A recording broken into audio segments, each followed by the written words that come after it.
All right, to start things out, and this meeting is being recorded and broadcast on the Town of Barnstable's Government Access Channel. In accordance with Massachusetts General Laws, Chapters 30A, Section 20, the chair must inquire whether anyone else is recording this meeting, and if so, to please make their presence known. All right, the meeting can be replayed via Xfinity Channel 8 or High Definition Channel 1072. It may also be accessed via the Government Access Live Video On Demand archives on the Town of Barnstable's website with, there's in the public notice, there's the link to that. I'm not gonna read it out. Okay, first up, approval of the agenda. I've got one tiny edit, which is on 180 Honor Road.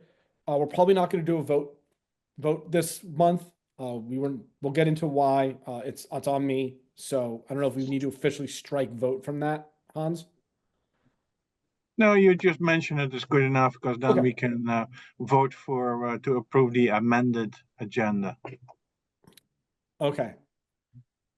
All right, so we'll strike vote. Does anyone else have any edits, or can we approve the agenda as amended?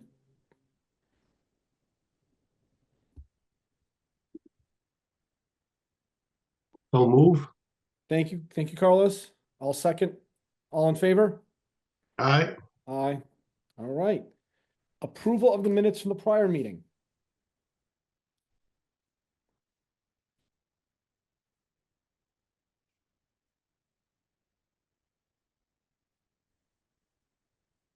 Anyone have any edits?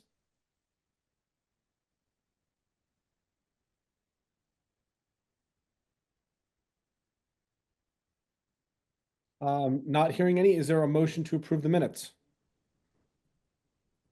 Louise, you're on mute.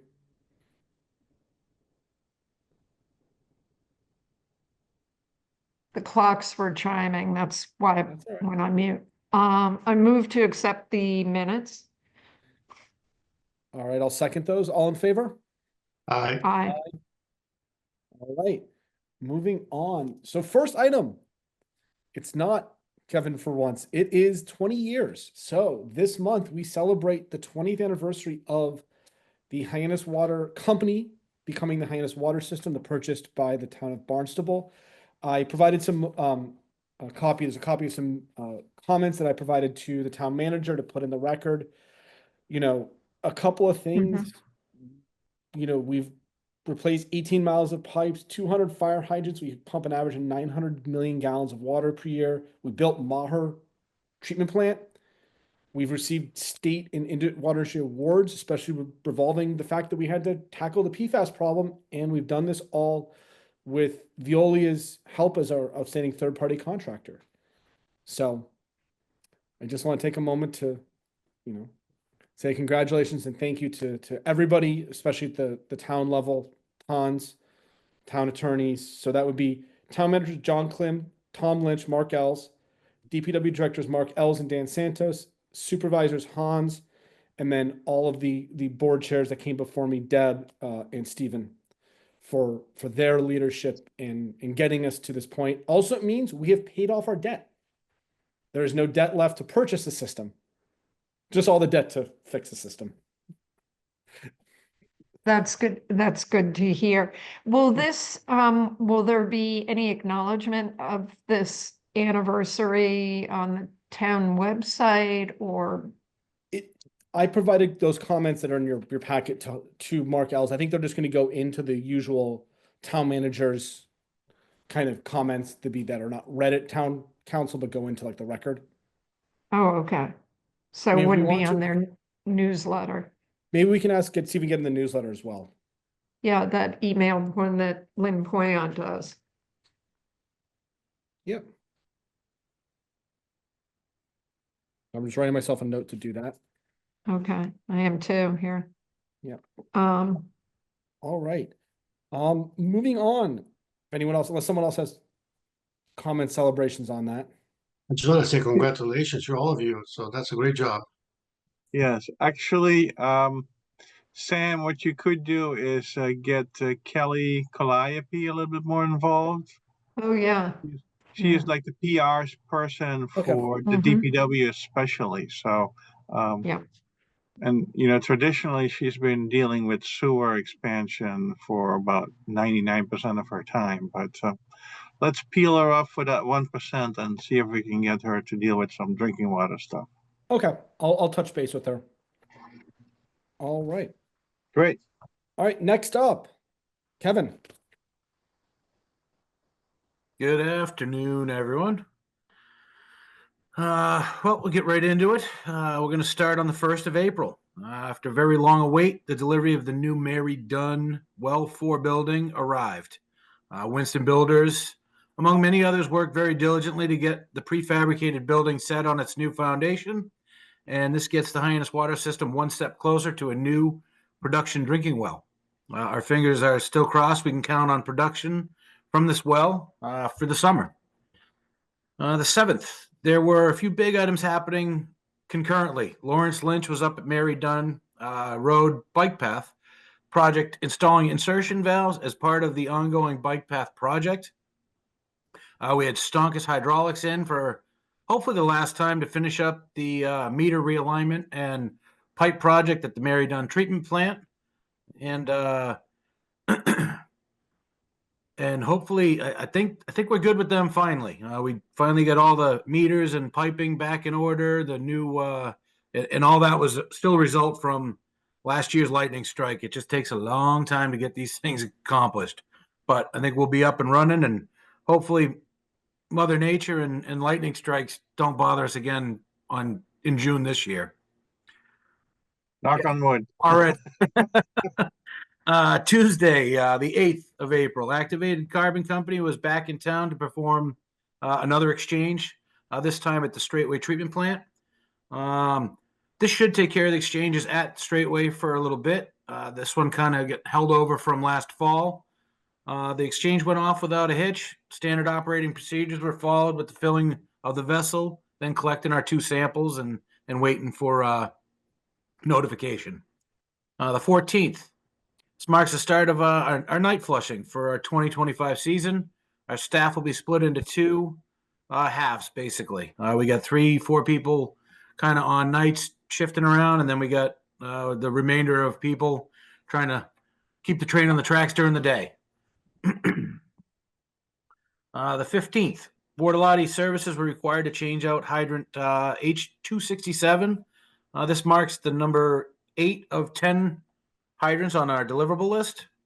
The hydrant was located at 266 Lincoln Road. It was a late 40s Eddy that had lived well past its life expectancy. It did not comply with modern standards required by fire department these days. The 18th, our staff responded to 19 Redwood Lane for report of a water main leak.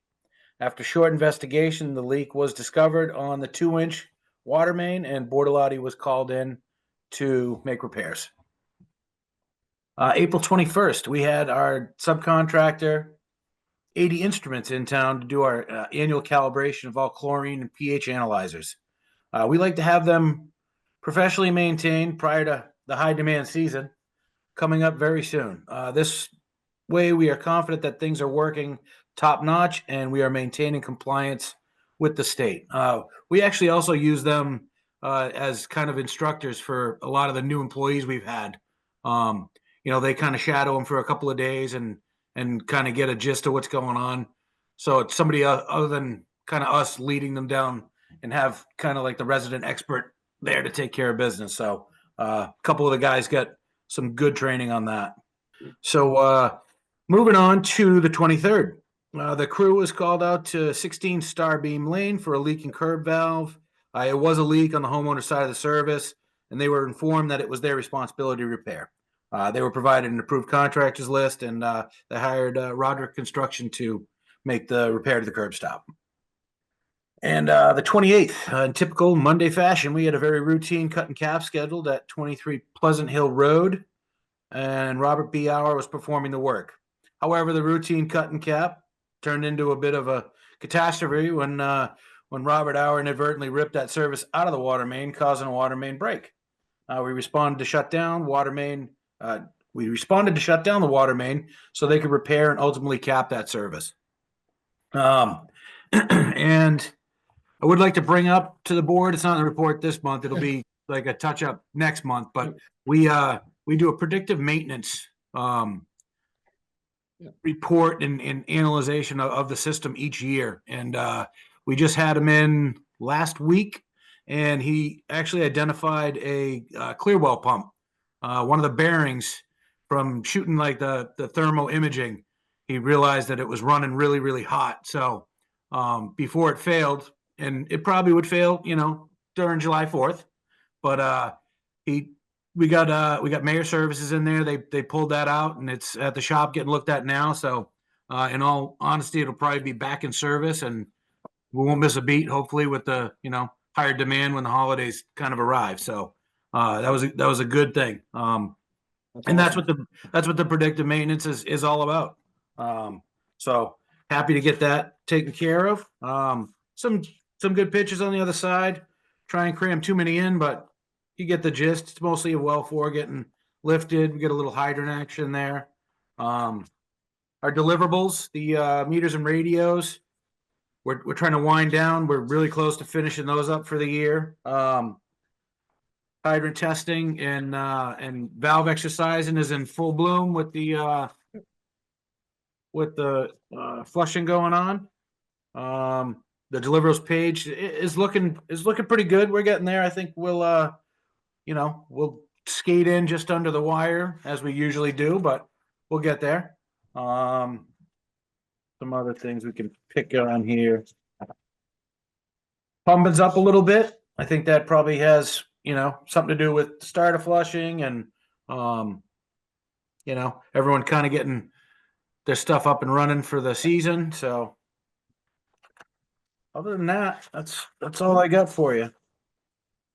Yeah, I mean, looks good. It looks like billing's recovering, although it's still a little bit down.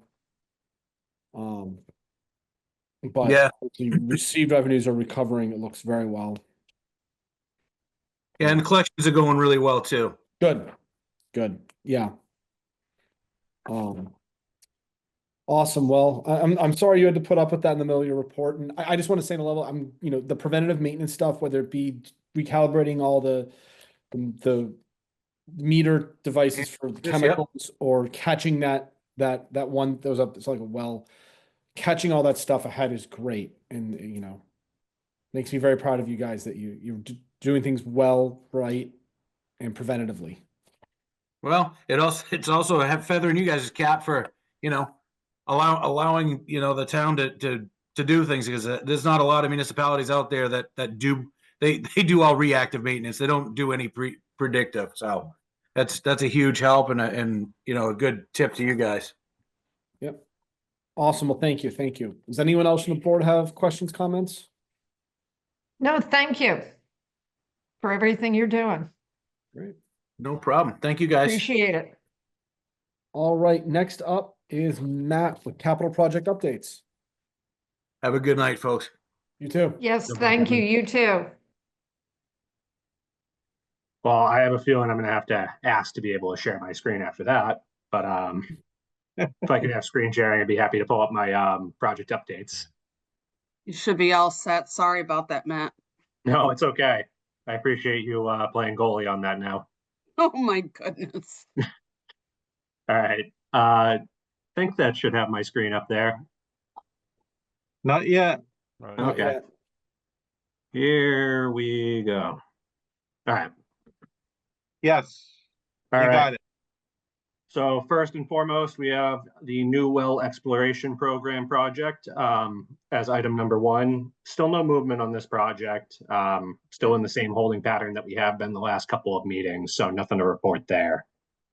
Likewise, with item number two, the Mary Dunn pilot testing project, we have basically just kind of backburnered this project while we're getting straightway over the finish line as far as getting the project out to bid, getting the supplemental appropriation request squared away. So we'll be hopping back into this once we get through this process over the next week or two. Happy to answer any questions that any of the board members may have on either project. No. Good. Not hearing any. Item number three is the big one, the new straightway water treatment facility and the replacement of the Hyannisport and Simmons Pond wells. We basically, over the last month or so, been in the bidding process with our consultant Kleinfelder, been issuing multi-hundred-page addendums to answer questions from both filed subbidders and general contractors. Filed subbidders submitted their final estimates on April 25th. Kleinfelder's been working on preparing a bid matrix, basically outlining what the received estimates were on those projects, or each one of those areas of the project, so that we can select accepted bidders who have already gone through the pre-qualification process this past winter. This upcoming Friday, we'll be unsealing the bids for the general contractor. And at that point, we're going to be moving pretty quickly into the selection process, because that's what's more or less driving the supplemental appropriation request. Any sense from the sub bids on where, if we think our number is going to hold still? So that's going to be tough to say until we see the general contractor prices come back, just because of how large that's going to come into play with the actual project cost itself. I can try and see if that filed sub bid matrix has been prepared and put on the bonfire portal yet. And if that's been the case, then I can get that sent over to the members of the board, or at least let you guys know where that's located. Just if you can give us a sense after the 23rd. Yes. Yeah. Yeah. I don't need hard hope numbers, is but basically that we'll have all of this outlined, and we'll basically be able to punch in on the appropriation order request to town council, just the final number, but have everything else organized leading into that next week. Okay. Yeah, because we may need to be making some phone calls as board members to our council people to get them to support this. Absolutely. So that's kind of where I wanted to go with this next piece of it. Hans, do you want me to hold off on the budgetary piece until after project updates? I'm going to be sticking around after anyhow. I think You might as well address it now, because That's kind of what I figured. it needs to be addressed, and we're talking about it, so go Yep. ahead. So essentially, we took the 100% estimate that we got back from Kleinfelder, which pricing's maintained pretty consistently from, I would say, about 60% design and onward, about the same contract value. Factoring in some additional contingency on top of the 5% that SRF requires, we're landing at basically a request of an additional $15.9 million from town council to be able to complete all scope items of the project and hopefully have some extra left over. This will take us through the replacement of both the Hyannisport and Simmons Pond wells, as well as all of the restoration work of demolishing and reconstructing them. Likewise, it also takes care of the other primary bid alternate of having the second generator installed at the straightway facility, which gives us full redundancy in the event the primary generator is frozen up or otherwise unfunctional in a blizzard event or other severe weather. Gives us essentially everything that we're looking for, and then factoring in some of the other larger concerns related to tariffs, et cetera. It's probably helpful to have a little bit of extra contingency built in, being we're only going to get one crack at this during the June town council reads. And the other supplemental information that the board needs to know is the quote unquote extra money is actually not really extra. It is a kind of a placeholder, a safety, that if we don't need it at the end of the project, it goes back into the reserve. Okay? Exactly.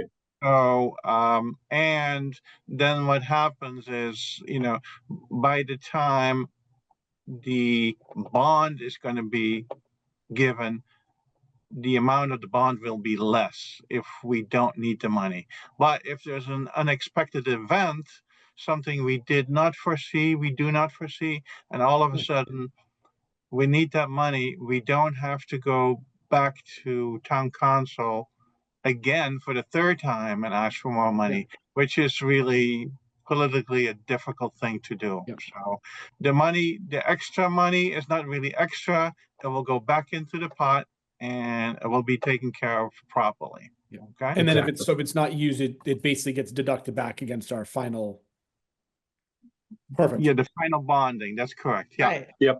Okay, right. perfect. Yeah, and in an ideal world, we won't need it. Yep. So, All right, thank you're you. talking about the money is not being used, going to the reserve in our account or go back to the town council, the town? No, it will basically right away stay in our account because we are an enterprise account, Carlos. So we are basically totally self-sufficient. But what will happen is it kind of works like building a new house for yourself, for a homeowner. You have like a construction loan, and then after the construction is over and approved by the bank, then it gets transferred to a mortgage, right? Yep. So that point of transfer to a mortgage for a municipal project is not called a mortgage, it's called municipal bonding. And then you can go, if you're lucky, with the SRF system. If you're not lucky, then with municipal bonds. So if you have, say, if we don't use $2 million, then we just bond for less and it goes back into the reserve. So we're at the end of the day, we will, if we don't use the money, we won't, I won't be sitting somewhere getting fat. No, we don't So, do that. And my then- only question I have, the next year, the new Yeah. budget, this is gonna be in a new budget for good, or you're gonna just asking for one more time? That's it? This is a capital project, so this would be a one-time ask to town council. Okay, gotcha. And, We and, have and- problems. We have different pots of money for different purposes. So the biggest difference is your operating budget, which deals with Veolia O&M expenses, my salary, stuff that is recurring every year. So that is operating budget money. And actually, The reason I ask is because I'm very close to one of the town council. I'm gonna lobby with them and explain to them why you need that money. So that's why I'm asking. Yeah. Thank you. Yeah, okay. Sorry, Matt. No, And- no worries. and also I just wanted to you to hop add- in there, Hans. and one thing to add just quickly, Carlos, we've already in our budget factored in a $50 million price point for this project. So like our rate increases factor in the debt service on that. So what ends up happening, and say this project costs us 48 million or 49 million, we actually would be able to have a little extra wiggle room, tiny amount in our debt service. So, the idea is we went safe and we're going to hopefully come under safe. I understand. Thank you. Yeah, the other piece of this is right now, this is reflecting 100% design cost estimate. But what we'll be getting back on Friday is essentially a construction estimate that the contractors are holding for a 90-day period, 90 business days. So taking out your weekends and your holidays, that basically puts us, I believe, if I remember right, around like September 13th or so. Well after we'd have to award the contract anyways, but the dollar value should be firm to what we expect, short of major changes during construction at that point. So we'll have a much firmer number and a better idea of what the actual construction cost will be by the time that we're submitting this to town council next Wednesday. All right, so provided that you guys don't have any other questions related to the budgetary piece, the only other item that we wanted to bring up related to this was the Zone 1 restriction letter that was requested of us by the Massachusetts DEP Southeast Regional Office. Their director, or their water program director, Jim McLaughlin, basically directed us to send out restriction letter requests to any abutters within the 400-foot protective radius, the Zone 1 of the new Hyannisport well, asking if they would be willing to consider granting us a conservation restriction. We do not need to actually receive their approval or granting of the restriction, but Jim has asked us to send out letters to all of these homeowners highlighting essentially that we'd like them to provide it to us if they're willing to consider it. Once this effort's been done, we'll basically be able to get the approval from his office to replace the Hyannisport well. So that's been in review with the town's legal team recently, and the updated version of the letter has been redrafted by our communications team and is now back in DPW management's hands for final review and approval. Matt, quick question on that, just to Yep. confirm, we can basically, all we have to do is send the letter out to them. We don't need to get a response to them to continue moving forward, correct? That's correct. We have to make the good faith effort to request it, send it out via formal letter, and then providing the Southeast Regional Office with proof that here's the letter that we sent out, here are the homeowners we sent it to. They should at that point sign off on us replacing the Hyannisport well. Great. And it's what, like 4 or 5 homeowners probably? No, so everybody within the zone 1, I can give you an exact count before we send out the mailer, but I think it's more in like the order of like 20 or so homeowners or property owners. There are a Okay. couple of vacant pieces of land, but for the most part, it's a couple single family residences. I think we just barely touched the corner of the golf course there. So there are going to be a number of property owners that see this in comparison to the letter that we originally intended to send out, which was to like 3 homeowners. But we have the director's approval basically that once this is done, he'll sign off on it. Okay. So hopefully we'll be moving on that sooner rather than later. Great. Any further questions on the Straightway project before I move on? No? Okay. So item number 4 is the lead service line inventory and replacement plan project, also managed by Kleinfelder.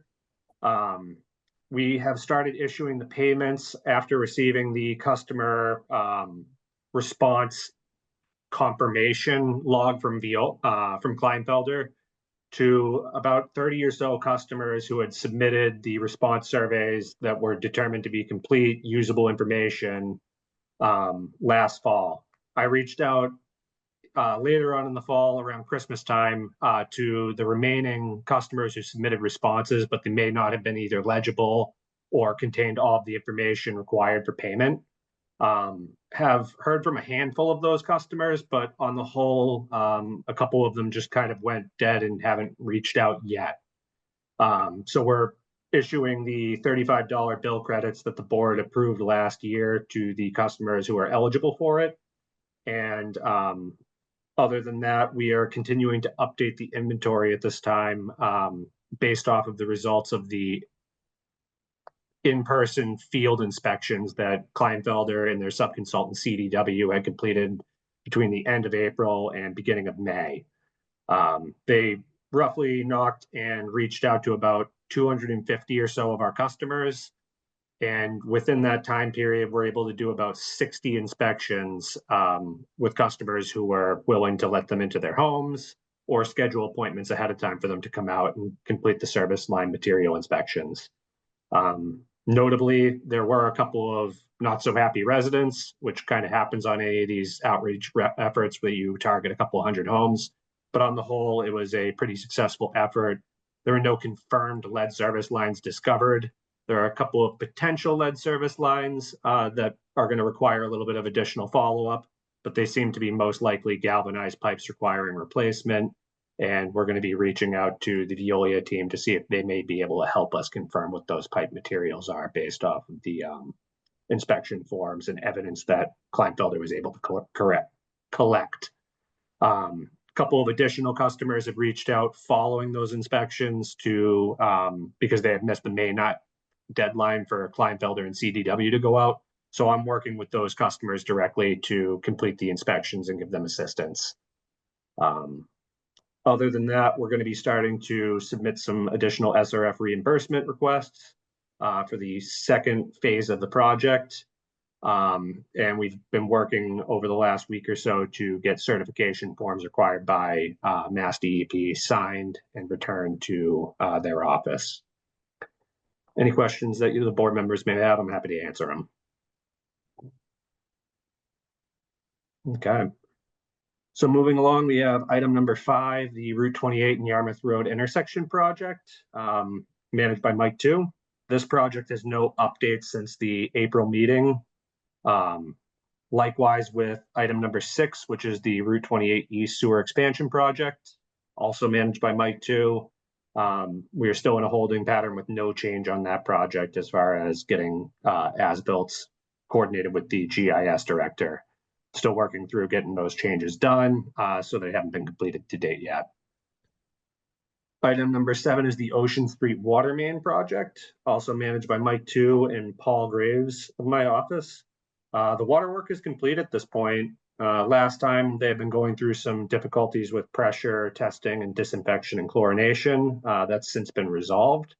As-built data in the red line drawings from the contractor are going to be submitted with the completion of the sidewalk work. And at that point, we'll get it reflected on our GIS system as well. Once we handle the headaches that are going on with item number 6 and getting that done. Any questions so far? No? Okay. Item number 8, I'll pass it off to Tyler here. Good evening, members of the board. Thank you, Matt. Mary Dunn, as Kevin described, the building had been delivered. It was a good landmark to hit, but unfortunately, with the day after our last meeting, when I was away, was an issue came to light with a piece of communication equipment from the original building that had been disposed of, and parts had also been used during the lightning strike. So it was found out that those parts were missing, and additional information needed to be drafted by our engineer for our contractor, Winston Builders, to go out and provide as the RTU cabinet specifically. As part of the communications of the parts that are operating within the wellhead and ability to communicate to the central command, if you were. So pay rec number 8 has been approved. The work inside the building is at this point slowing down, but there has been a lot achieved in the past couple of weeks. So I received the drawings from Weston and Sampson yesterday, reviewed them, and they went to the contractor today. So I'm hoping in the next week we can start to get some information about how long this is going to take and what the turnaround time will be on this new equipment. In discussions in our last project meeting, the engineer feels that DEP will not approve any provisional uses of the well. So it does not look like the well will be available for the 4th of July weekend, which I know is a big concern for the board and, for Veolia. So unfortunately, I don't have much information about this yet, but hopefully in the coming days I will. So this was related back to the lightning strike last year that fried some SCADA stuff? Yes. And they yes.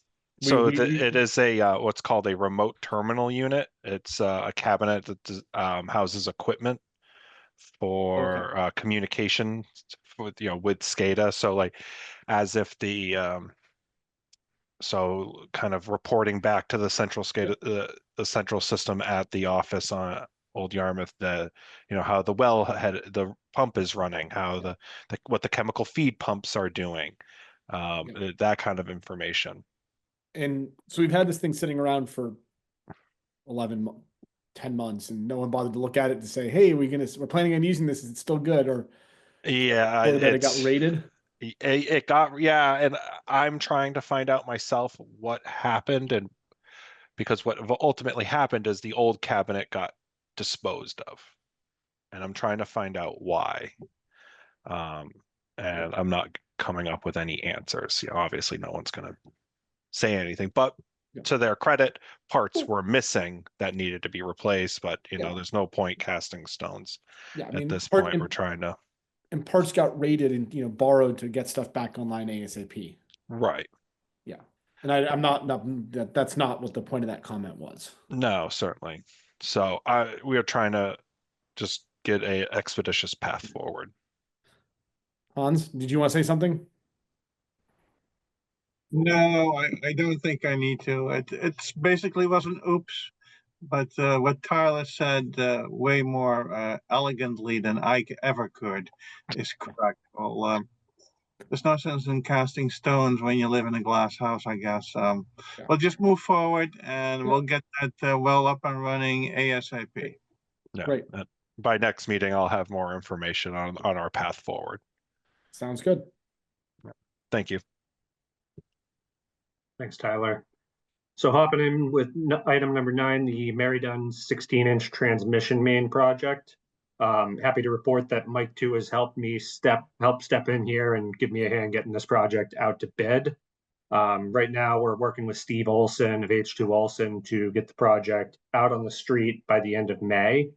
Our target is to award over the course of this summer and begin construction this fall. Happy to answer any questions that the board members may have on this one. And then last item is number 10, the Mary Dunn storage tank number 1 rehabilitation project. We have gotten the project out to bid. Bids have actually been received by contractors and came in on the 8th of May. We're going to be making a final decision on the contractor that will be awarding the project by this Thursday. We have 5 contractors in total to select from, so we're working with both the procurement office as well as Apex to make a final decision and get this project started also this fall, and be happy to answer any questions that you guys may have. I'm gonna ask the general question. How are the bids looking? The bids actually are looking pretty good. We've got a couple that have come in underneath our project total. We have one potentially concerning bid that we're vetting a little bit further before we make a final decision on it, but overall, I would say pretty good. Good. I'm glad to hear you guys are vetting a questionable or a unusual bid. Yeah, we want to make sure that we get a good product. We want to make sure that we have a contractor who's going to be able to manage getting this done in both a thoughtful and time-conscious way. Yep. Perfect. Thank you. All right. And I'll be sticking around just to hear out the next piece, but thank you very much, everybody. Great. All right. And so obviously this kind of, I know we touched on this a bit, but the discussions of additional capital funding requests, I know you touched on that a fair amount already, Matt, but Hans, do you want to add more onto this? Yes, a little bit. It's basically most of it is process. So right now, the opinion of probable cost hasn't changed since early last fall. And early last fall, we already informed the board that most likely we're going to need to ask for more money. Right now, that's still the case. And at that moment, halfway last fall, because we included it in our rate study, our rate model. Since then, that number hasn't really changed that much. Our final estimate, what we think it's going to cost, went up a little bit just to make sure that we cover all our expenses. So that's why right now we're looking at an estimate, a potential ask for 15.9. Is that the right number, Matt? Okay. 15.9 is the correct number. Yep. And that's yes. No, this on top of okay. previously 35 million, right? Yes. Okay. We already have an approved number of 35.5. Okay. Okay. So this would be on top of that. But that would include everything, including contingencies.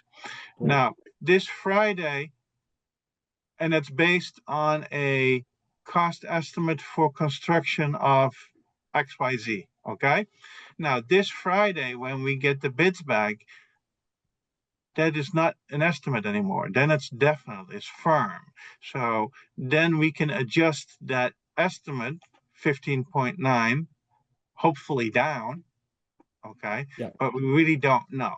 So I do want to talk about it now so everybody understands, but process-wise, we cannot really discuss the details in the vote till we know that final number.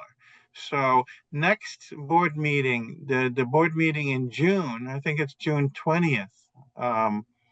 That is when we will have the final bid numbered and, hard numbers. That is when we discuss the details and we need a vote. Okay? But timing wise, it will be between the first read of town council and the second read. And the second read is going to be the public hearing and then the vote. Okay? So the water board will vote, hopefully in favor, before town council votes. Okay? It's just, the timing is so tight that we do it this way. We talked about contingencies, and if there's leftover money, it will go back. It looks like you, Sam, you have another customer or attendee. Got my cat here. Yes, okay. And I think that is pretty much all we know. And, process-wise, numbers-wise, how it's being used, what's the purpose, and what we're going to do if there's leftover monies. Any other questions from the board? Hey, Hans, Yes. this money is gonna buy any equipment from outside the country? The tariff play a role in this, or? Yes, it definitely does. And that is one of the reasons why we want a firm bid, and we're going to have it this Friday. The other part is that during construction, because this construction is going to take 2-3 years and maybe 4, okay?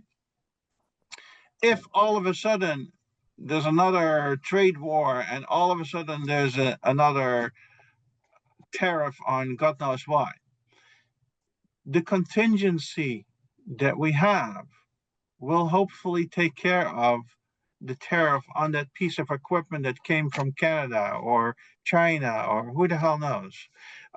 So there's a couple of reasons why, but as soon as we have a bid, we have a firm number. And I want to also, I don't want to cut you off. Do you have anything more you want to ask, Carlos? And I just want to say, I think, Hans, you guys have done a I'm great sorry, I'm all job. set. I'm all Yeah. set. Great job. And when we got in early and realized that this thing was going to cost a lot more than our pilot program had Yes. predicted a couple of years ago, as we went through it, I think you guys have done a absolutely fantastic job between you and DPW engineering to really try to make sure we know our number before we ask for Mhm. more. And I Yeah. think this is a great example of how to do it right.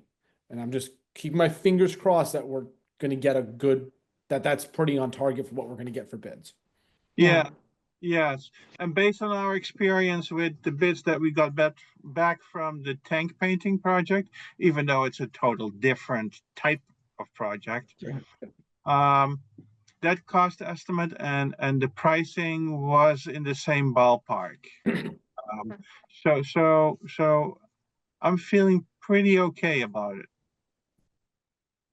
Great. And then the other thing too is what's important to know, especially when the board members do the communication with town council, is to definitely press on the fact that this extra monies, even though the detail is this extra money in general is part of our rate model and rate structure. Yes. Yep. Tim, I got a question for you. The next meeting in June for town council, do one board member to be part of that?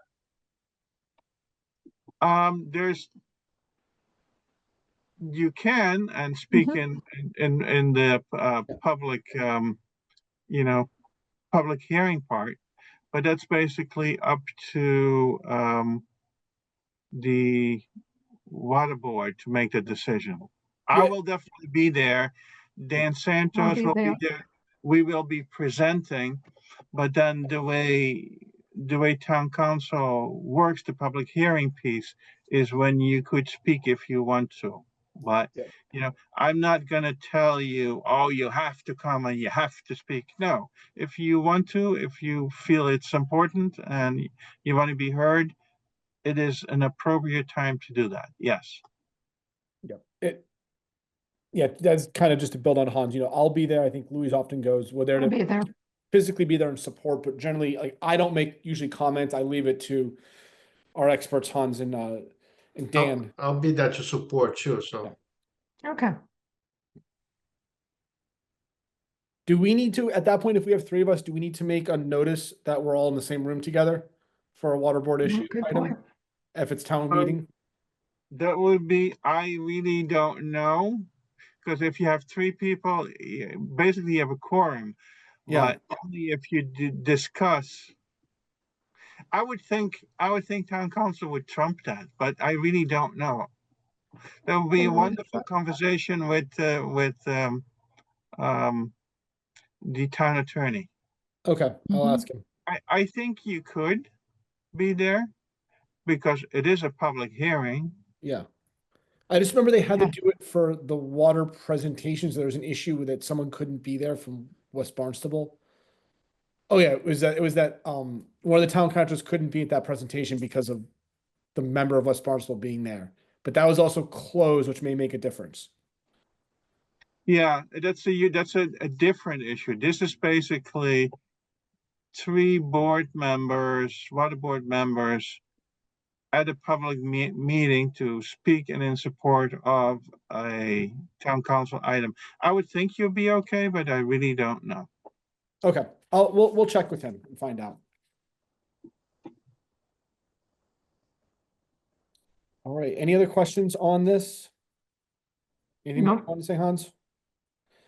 Okay, next up, 118 Eonor Road, land purchase opportunity. So, back in early April, I happened to be in MLS, noticed that about 1.7 acre parcel of unbuildable land right behind our Maher number one well came on the market for the price of $19,000. It actually went under contract quickly and is already closed in conjunction with another property. So we don't know how much this parcel, but it's just outside our zone one. So we have to go through a little bit different process, but we are trying to talk with Tom, town attorney, about having the town to go and acquire this parcel. Hans and I have walked it. It's pretty wet. Most of it's pretty swampy, close to wetlands then. They were marking it as, oh, you could use it as like a storage yard, put some trailers there. But we have concerns that it's due to its closeness to Maher 1, and if you never need to move it, we'd love the extra buffer space. So we were hoping to have had a vote this meeting about formally requesting the town to purchase it. I messed up and didn't get guidance from Tom Larson in time. So we'll do it at the next meeting. There's not a real rush now because it's already transferred. Right. But I do think, so that's my thing. I do hope that we keep an eye on this parcel, that there's nothing that leaks or could leak put on the parcel. So I don't know what you want to add to this, Hans.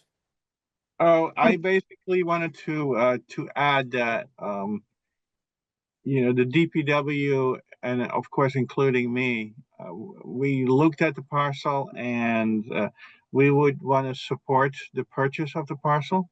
And the reason for that is an additional wellhead protection area for the Maha wells. In the future, if we need to install a satellite well for Maha well number one, which basically is kind of like a replacement well, just like what we did with Mary Dunn 4. Yep. Okay, we'll have more area to implement that effort. And actually, if you look on the map, you can see as soon as you move the well south, south, you can't move it east because you end up in the swamp. There's a cedar swamp there. So you only can move it south and west. And Southwest. if you do that, you circle off your zone one, the 400 foot, okay, will enter this little parcel. So if you really think ahead, like forward planning, this is a more critical parcel than you would think. So that's the reason to support the purchase of this. And then of course, $19,000 is very cheap for a piece of land.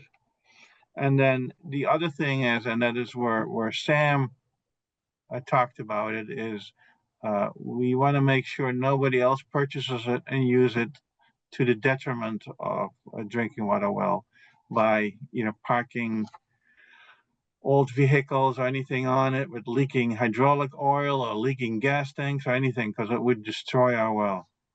Okay?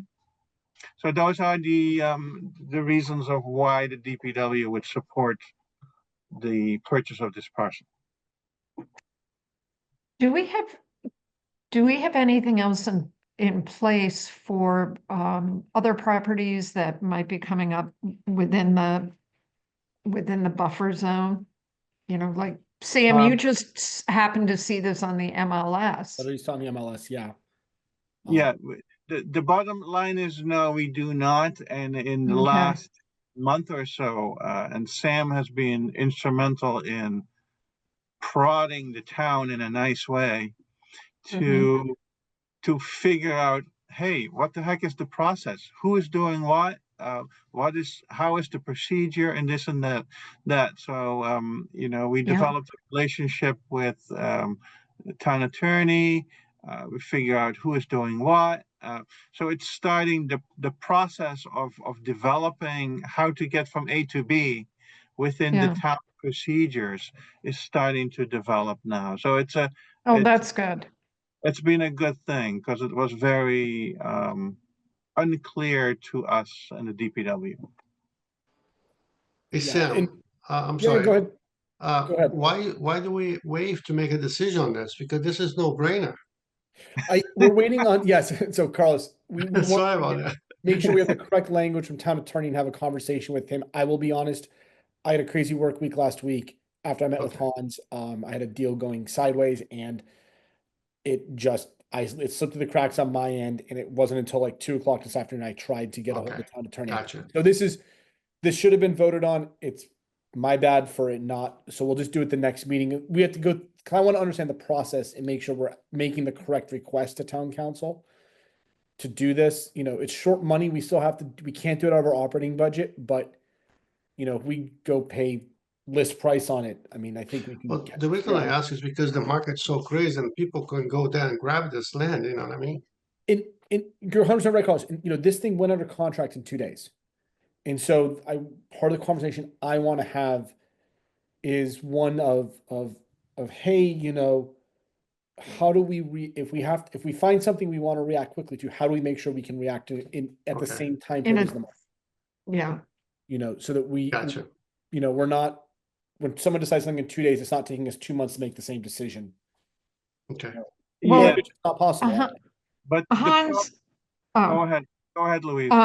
I was going to ask you, when Matt was talking about the letters that were going out to the property owners around Hyannisport within the Zone 1 buffer and, asking their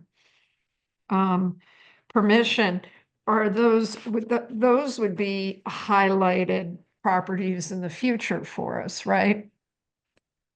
Yes, they are. Yeah, And what we did is how the process went is, I think about 3/4 of a year ago, we both Sam and you Yeah. met me and the CPC, and we started develop a letter. right. I gave the town attorney and DPW that letter. Okay, And the supplemental piece of information from the Barnstable Land Trust. yeah, To have them go through that process, because there's no sense in reinventing the wheel. exactly. So they use that as a basis, and then they change the whole letter around, which is typical what happens. Same with the right. process, Carlos. You have to realize if it's a municipality, if it's a town, nothing happens fast. It's all very process and procedure oriented. A town can Methodical, a very town can methodical. act fast. It's not going to happen. That's Not why to we be, have. not to be rude here. I came from the business community. If I run my business like the municipal, I'll be in trouble. So Yes, Yes, you're right, but that's just a reality that you have to live with. And it's one of the hardest things for my professional life because I'm a impatient person. Um, and I have over the years learned that it's not happening quickly. The best thing to do is learn or get to understand the process and procedure and who is doing what.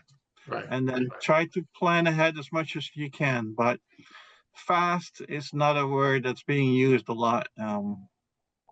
That's too bad. That's too bad because we can do much better than we're doing right now. So if they were faster. I mean, it's a tough one. yeah, it could be worse. I mean, we could be in a process with town meeting where we get it one shot a year or one shot every 6 months to do this stuff. Right. At least we have bi-monthly meetings, just to look at the silver lining here. Yeah, but it's always a frustrating thing when something happens fast. That's also the reason why a lot of times the Barnstable Land Trust helps with these type of issues, property purchases, conservation easements, etc., because they are not a town. They can act quicker. But it's a whole process, and it's something we need to deal with anyways. And this is just kind of like the catalyst to get this done. So, okay. So this will be brought up next board meeting too, and with the right language from legal to get the support and the vote from the board to pursue the purchase of this piece of land. Great. And put something in place as we're going for as time goes on, how to handle when the process of if a piece of property does come up that we're interested in, that we'll have a method to go about Yes. That's good. To save us time. pursuing it. That's Yeah, great. exactly. Good idea. Exactly. Yeah. So it's also a learning exercise for us. Yeah. Yeah. Yeah.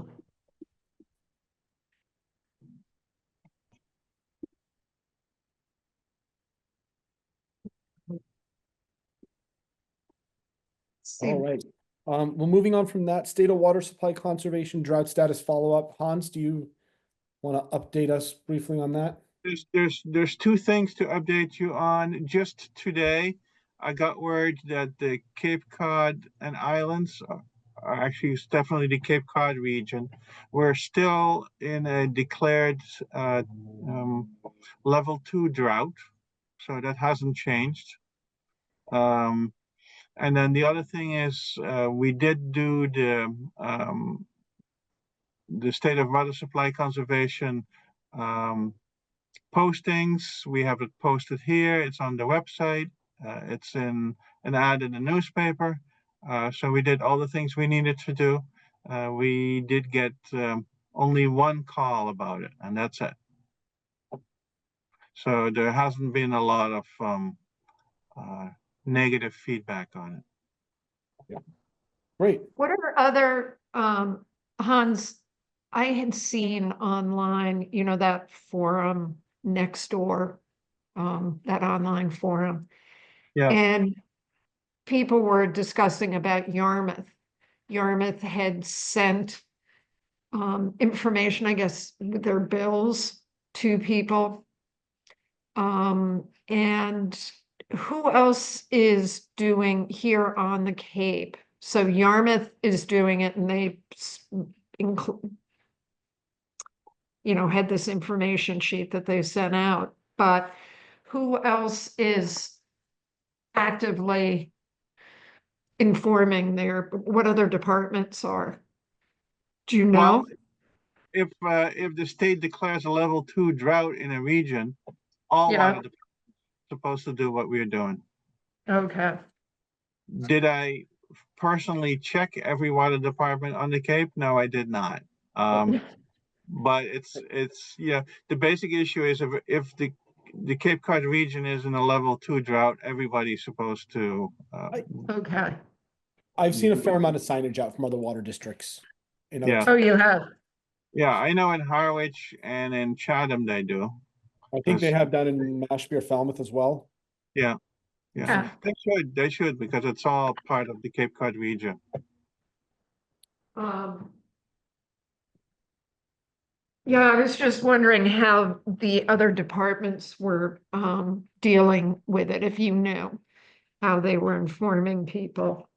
Yeah, we had actually a Cape Cod Commission Zoom meeting about a grant that the Cape Cod Commission got from Mass DEP, I think, to kind of get an idea about water conservation and what everybody is doing, and also related to how to do inclining block rates. Oh, okay. So how rates help conservation. Okay. So it was an interesting Yeah. Zoom meeting to listen to what the other water departments did. So Yeah. Well, there was some feedback on the next door. I don't remember who wrote it. I always just read it, just trying to get a sense of what's happening out there and people's opinions, and people were yeah, upset with water rates, being charged on a tier level, or there was some conversation You are a about that. saint to go read next door. I'll leave it at that. Huh? You're a saint to go read next door. Well, I don't read them all. I don't read them all, but it's a good pulse, you know. All right, ready to move on? Yeah. All right, trying to get this to the home stretch. FY fiscal year 26 rates approved. Hans, you want to just touch on that for a second? yeah, the town manager approved the rates, and what we're gonna do is we're gonna make sure it gets implemented correctly by Veolia in the billing system before July 1st. Great. And we'll double check to make sure it's put in correctly this year. Yes, we have a new how do you call that, SOP in place for that. Fiscal year 26 CIP approval. Yeah, those two projects were approved and we're good to go. Great. Water plant tours. So we're going to be doing water plant tours on Saturday, June 7th, 9, 11, and 1 p.m. I will try to be there if I'm available.